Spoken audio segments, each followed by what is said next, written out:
Hello. Hello. So, welcome to this video. We didn't plan the intro, Ben. We did not plan this intro. So,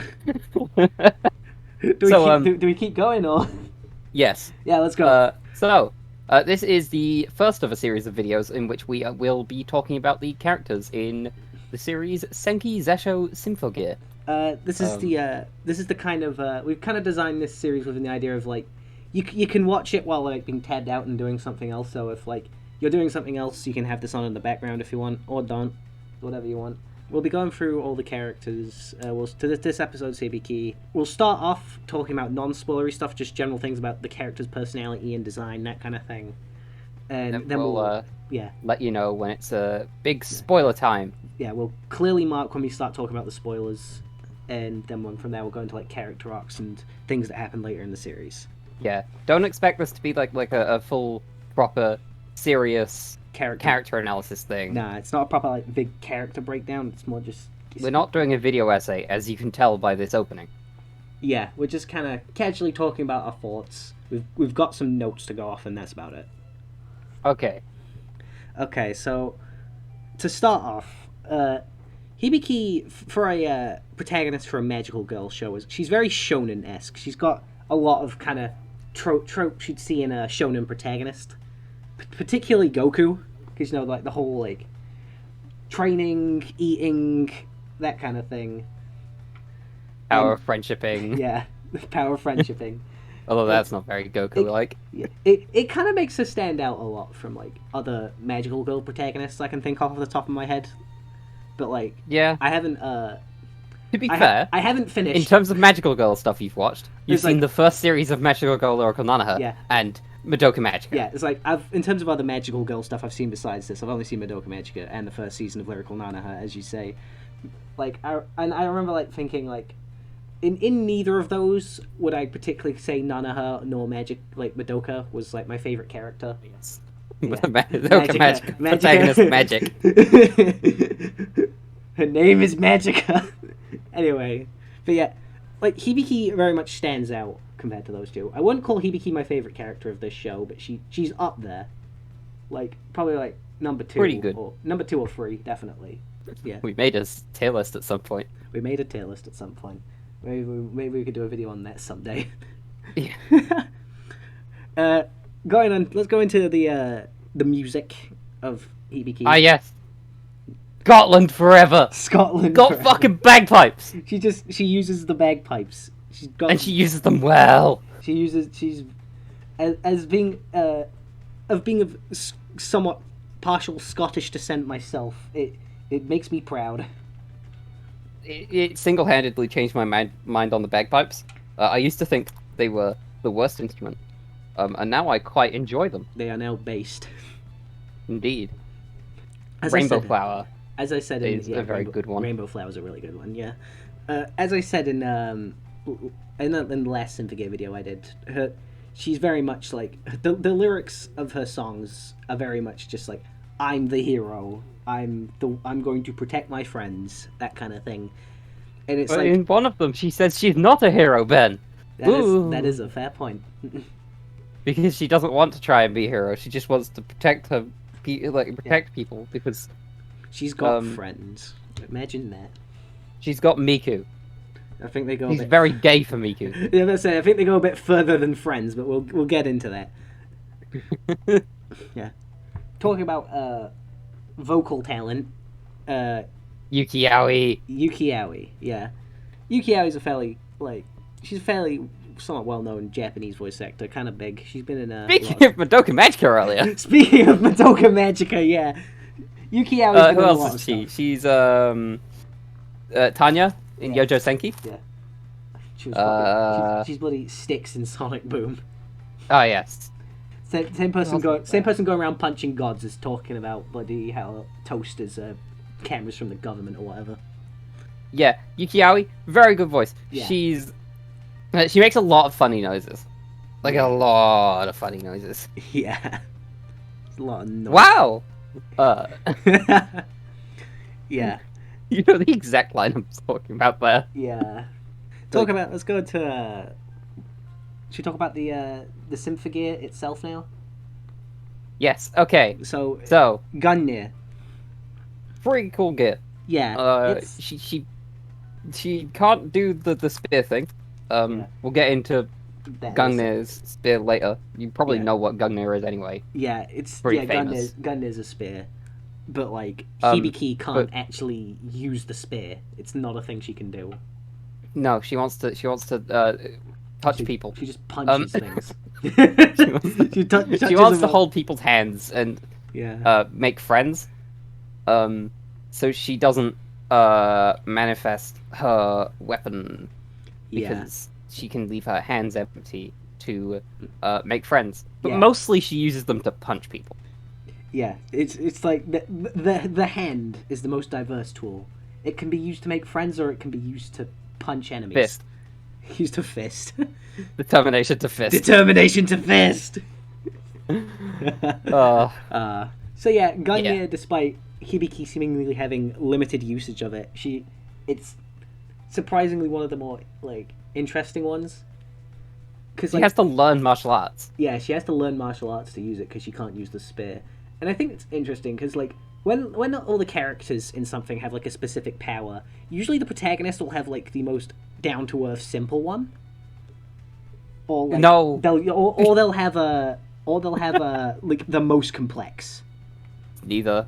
It's neither. It's really neither in this Because case. the most complex is Maria's. We'll get to her. Yeah. Um, Maria's Symphogear is and whatever the plot needs it to be, but we'll get to that. yeah. And the simplest, like, I guess Chris. Yeah, either Chris or Tsubasa. Tsubasa does just have swords. It, Um, she is the sword. Yeah. Don't take that from me. Take that from her.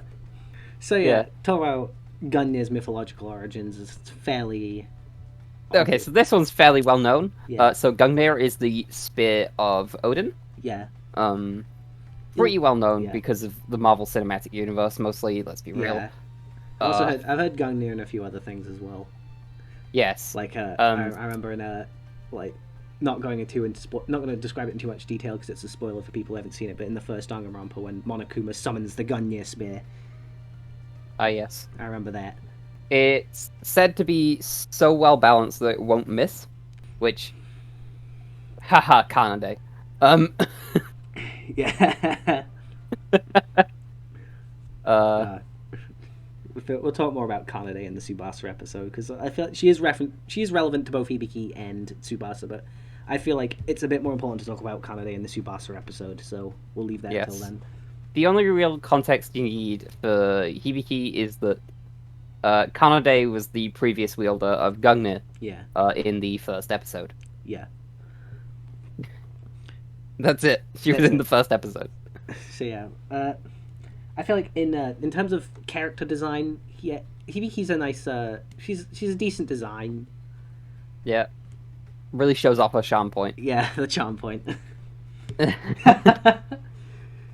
She once turned a non-gay. Yeah. That was fun. Anything else? She looks like a hamster, Yeah, she does look like a hamster. especially in season 1. Hamster Hibiki. Yeah. Alright, so if we've made our point here, should we delve into the spoilers now? Ooh. Oh yeah. Spoiler time. It's spoilers. It's spoilers. Leave now. It's spoilers. Spoilers, if you haven't watched the show yet, go watch it now. What are you doing?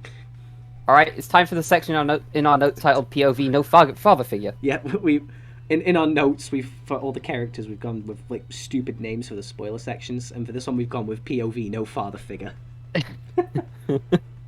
Okay. Right, so, like, can we talk about how Hibiki's the whole balance of Hibiki's character in the first season? She's very Spider-Man. Oh yeah. Particularly spectacular Spider-Man, if I had to give an exact incarnation, but very generally Spider-Man. In the sense She has of, like, friends, yeah. and she has a superhero,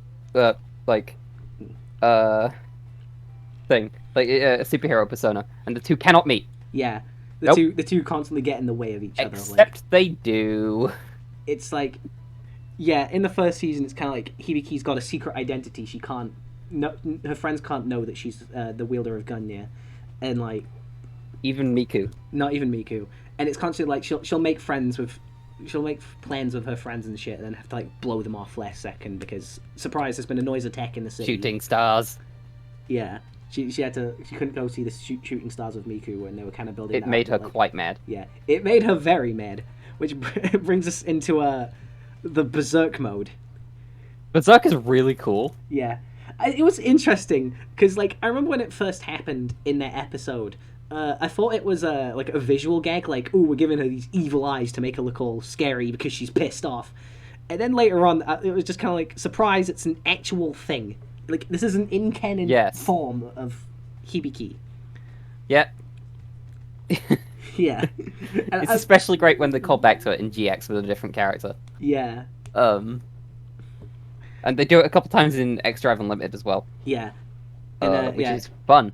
Eventually the berserk mode kind of is a thing that's added to all the characters in the form of ignite mode, where it's kind of like rather than like a berserk mode, it's like a controlled chaos in ignite mode. Yes, of like, they get the berserk power, except they also maintain their reasoning, and it's probably a bit weaker than berserk mode, but at the same time, you can think. Yeah, it's like you've got all the power of the berserk mode, but you can like kind of condense it and think rationally while doing it. And, so, yeah. One of our other friends, who will probably get on for one of the later episodes, he's quite busy right now. Yeah. But he helped us with like plotting out the notes. He doesn't like a scene in Symphogear G where Hibiki has her arm ripped off. I love the scene. I love watching Hibiki just go apeshit. Yeah, she gets her arm ripped off, and then she goes into berserk mode and just kind of gets it back. He regrows her arm and then just destroys. It's just like, that's such a flex that like they had this really dramatic scene where like the Nephilim bites Hibiki's arm off, and then she just like when she goes berserk mode, she just flexes on it by just growing it right back. So speaking of G, yeah. So Hibiki in the early seasons really likes to like copy the arcs that Marvel heroes go through. Because in except G, better. Yeah, in G, she goes from Spectacular Spider-Man to Iron Man 2. Yeah, MCU Iron Man 2. Yeah, well, like, her power is killing her. Yep. I think it was done a bit better. Yeah. Because it's kind of different, because, like, with Iron Man, it was kind of like, his power's the thing that's keeping him alive. Well, with Hibiki, it's like, she can stay alive if she just doesn't use the powers. But the problem is, she's so, like, focused on, like, helping people and helping her friends that she can't help but, like, every time there's danger, still using the powers, even though she knows it's killing her. Yes. Also, Hibiki isn't the first one to know in G. Yeah. In Iron Man 2, Tony is the first one to know. Yeah. I'm not, like, it's not a complete, like, one-to-one thing. It's not a rip-off. Yeah. No. It's very similar, though.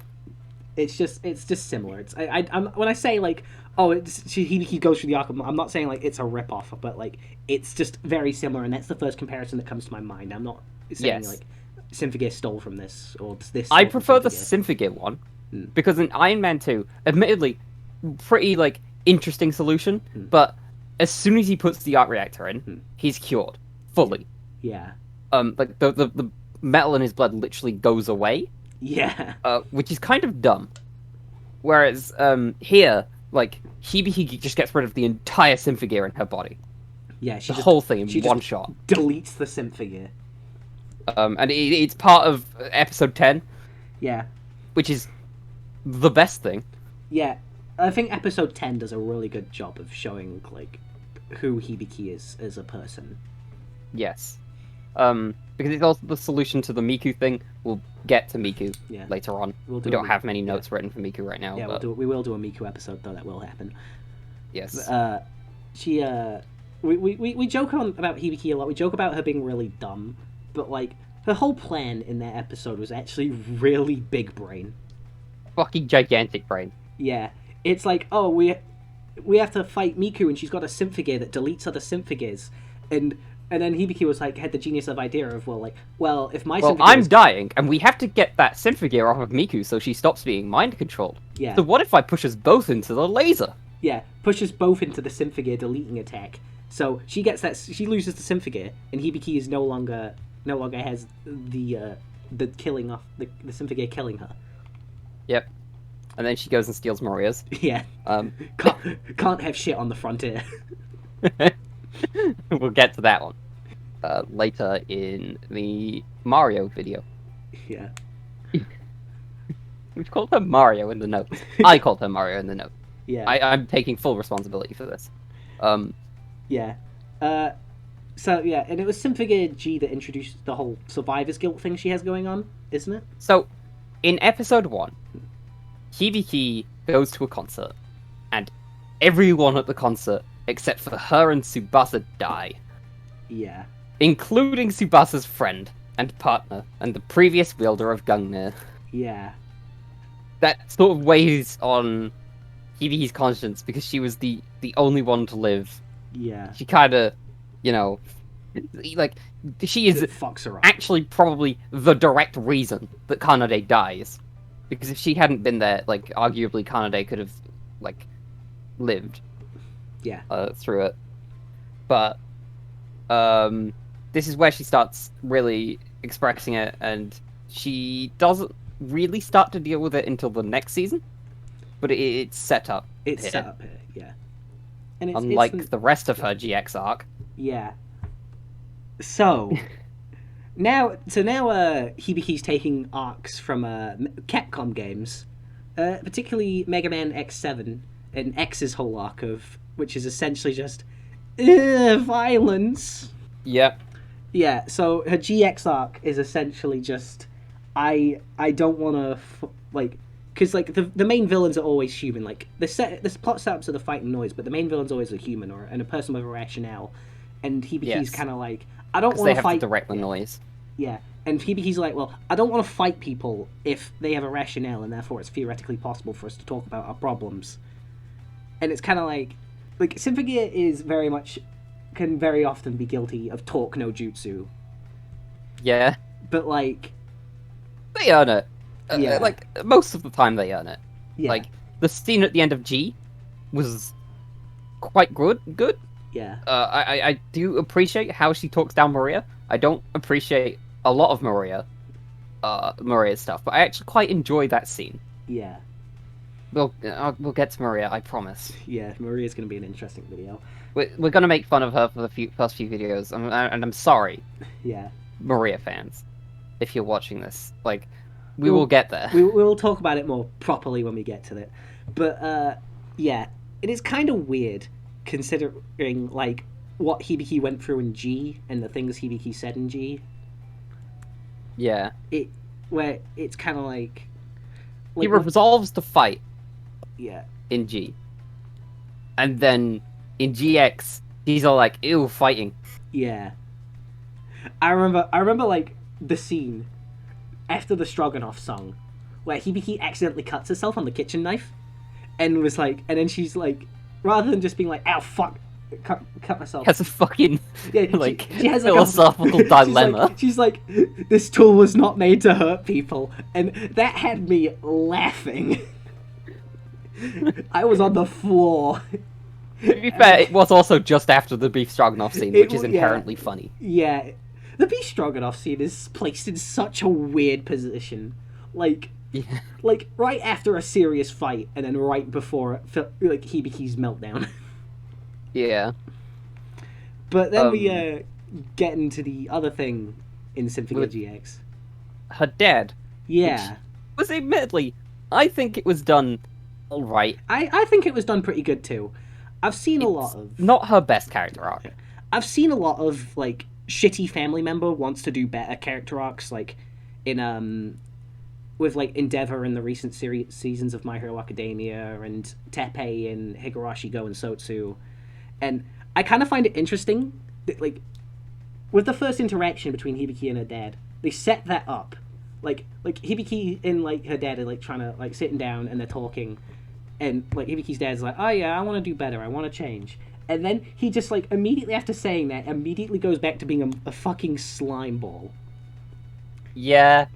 And I kind of like that, like, he's like... They keep him being, like, a bit of a dick. Yeah. Like, even which is fair because he is. Yeah. Even in the later seasons, he's like, look, I'm not a great dad. I'm not gonna lie. Yeah. But, like, they resolve it fine, I suppose. It's like... They have Hibiki act as the glue between her parents. Yeah. At the end, which is nice, I guess. Like, she's the one clearly putting in the effort, but like, Yeah. I can. But by the end, she shouldn't have to. But by the end of the series, I don't think he's a good dad. But like, I don't hate him.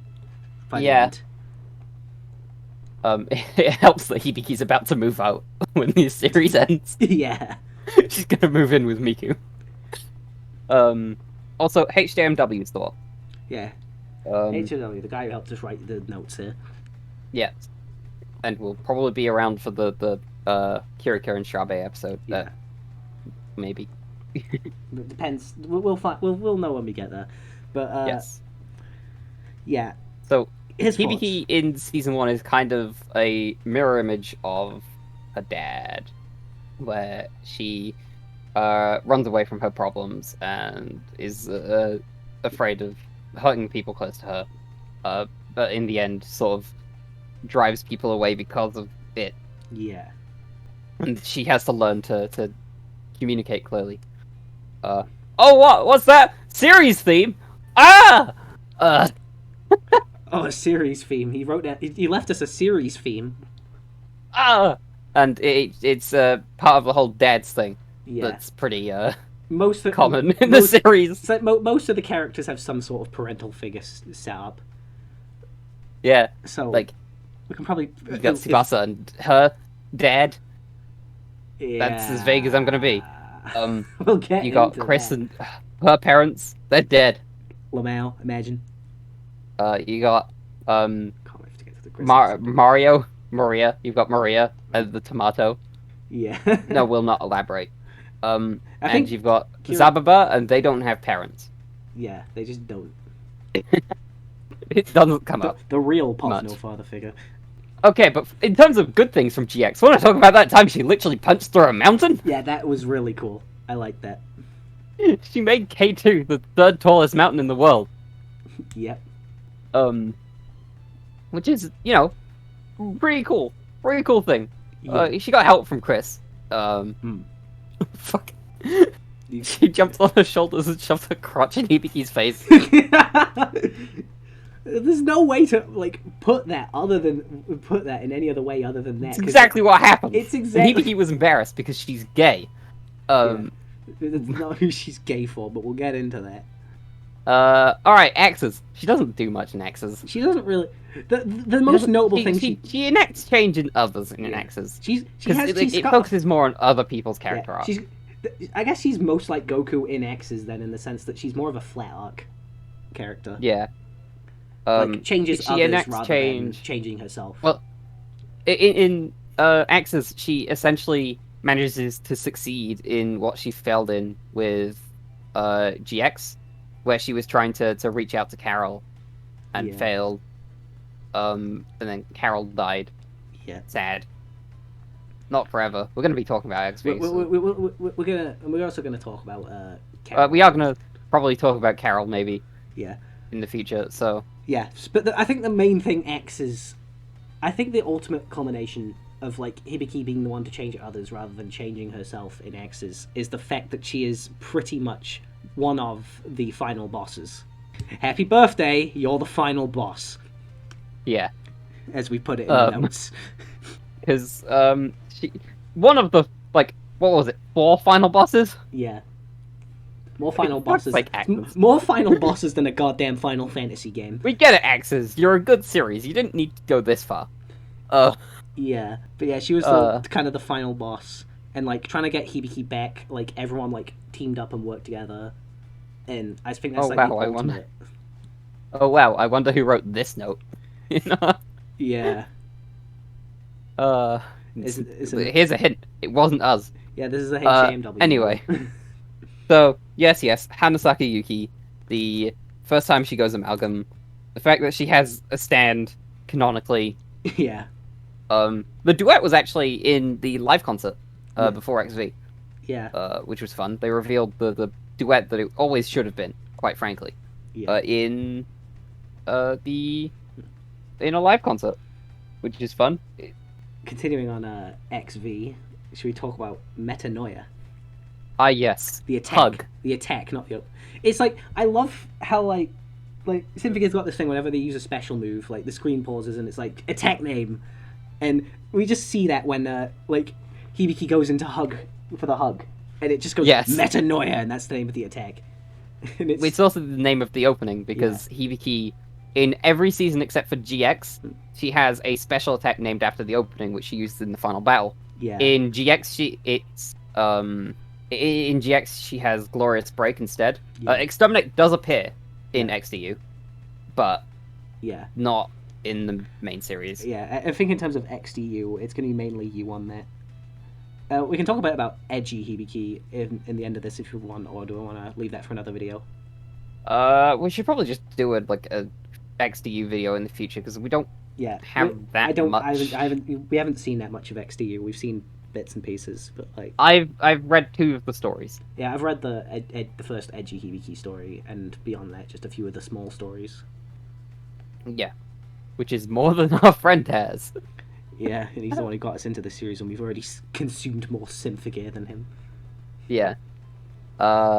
Okay. But like we've also got Miku and Hibiki's relationship, in which they are established as gay in episode 2. Yeah. There is no straight explanation for these two. These two are gay. They're very gay. They don't really seem to acknowledge it like themselves. For like a significant portion of time, but like Miku's song in G, literally just a declaration of love, pretty much. And then you have Rainbow Flower, which is also a declaration of love. Yeah, it's great. Like one of the lines is I want to tell you you're not alone, or something along those lines. I don't actually remember the translation. I've just heard it a lot, and I know what Hitori Janai means. Yeah. Yes. Let's talk about catchphrases. Yeah, Heiki Heichara. Heiki Heichara. She has a few. It means you're okay. Well, it means it's okay, everything's okay, or something along those lines. It's just 2 words that mean fine. Some subs translate it as like, "Don't worry, you'll be fine." It's things around those kind of like it's just a reassurance, basically. Yes. Unfortunately, it has gotten me to start hearing the word Heiki in every anime. Yeah, I think it's a cute little catchphrase. I like it. I think it's cute. I think it gets a little bit overdone. Yeah. But I'm fine with it. Like it did like appear in one of the songs that I really like, so that helps. Ah yes, Ikiru no okay. Fuck, I can't. Akira Damn that HMW knowing Japanese. Yeah. Don't give up on living, which is yeah, something that Kanade said to her. Yeah, and now she kind of sort of takes it keeps on. with her. It's very very neat. Yeah, way of carrying on the legacy. When I hear it like just on its own, I think of Kanade first before I think of Hibiki, but it is kind of like a passing of the torch kind of thing. Yes, much like how Hibiki uses Kanade's song in the first season. Yeah, which is nice. And then even if it doesn't fit with Hibiki's other songs at all, because it's a Kanade song. Yeah. All right, and then we have the fastest, shortest path, steady, straight ahead, which is often put in her songs. I know this because I listen to them a lot. Yeah. I'm not reading the Japanese there. Fuck you, HJMW. I think it's a pretty good like showcase of a philosophy. It sort of refers to the flub that. It sort of refers to a fist. Yeah. Determination to fist. Yeah. Gungnir is actually the Spear of Longinus, or rather, the Spear of Longinus is actually Gungnir. Gungnir came first. Yeah. In this time, so like Gungnir was used to pierce the side of Jesus Christ. First of all, that means Jesus is real in Symphogear. Jesus is canon. Jesus is canon to Symphogear. Oh, fun. Yeah. And second of all, it's sort of an example of the sort of Christian thing where they take other mythologies and sort of rebrand them. Looking at you, King Arthur. That's Celtic, people. It's not Christian. Yeah. Yeah. going on to to be fair, the only reason I learned that King Arthur Net was a Celtic thing was because I knew Elden Ring was based on Celtic myth, and in that game they've got like the round table as the main hub area, and I was like, holy shit, wait, what? And then like I asked you about it, and you were like, oh yeah, King Arthur, that's a Celtic thing. Yeah. All right. Anyway, back King on Arthur's topic. Celtic. And the Spear of Longinus, it's known for killing the Son of God. It conferred, people believed in that, so it's sort of gained God-slaying properties. Yeah. And since it was Gungnir gained those properties. Yeah. Through belief, because that's how the Symphogear universe works. And yeah. To end it off, we could talk about the ending of XV. Her and she goes and has Miku. She acquires like ultra instinct gay and gets with Miku. Yeah. Yeah. And it's like doesn't have to be like help people hobby, haha. Yeah, she's been spending the whole time helping people and like helping them get to their dreams, and now she's finally she's achieving her dreams of being with Miku. Yeah, it's cheesy, but it's cute. I like it. Yeah. So if you have any last second thoughts? Yeah, Hibiki is definitely up there in terms of my favorite characters. At the very least, top 3. Yeah. Like that's fair. Yeah, like it's like on the top dog is Chris, and then like in 2 and 3 it's either Hibiki then Kirika or Kirika then Hibiki. That's entirely fair. I quite enjoy Hibiki as a character. Yeah. She's very cool. I guess the you can tell she's really cool because the Rooster Teeth ripoff, Yang Xiaolong, is very popular. People actually watched Ruby. Bro, that's a take. That is a take. That is a take. All right, then. I'm going to leave that off there. Yep. On that bombshell. Yeah. And, if you tune in next time... we'll be talking about Tsubaka. Kazunari. We'll be talking about the sword. So yeah, we'll see you when we talk about the sword.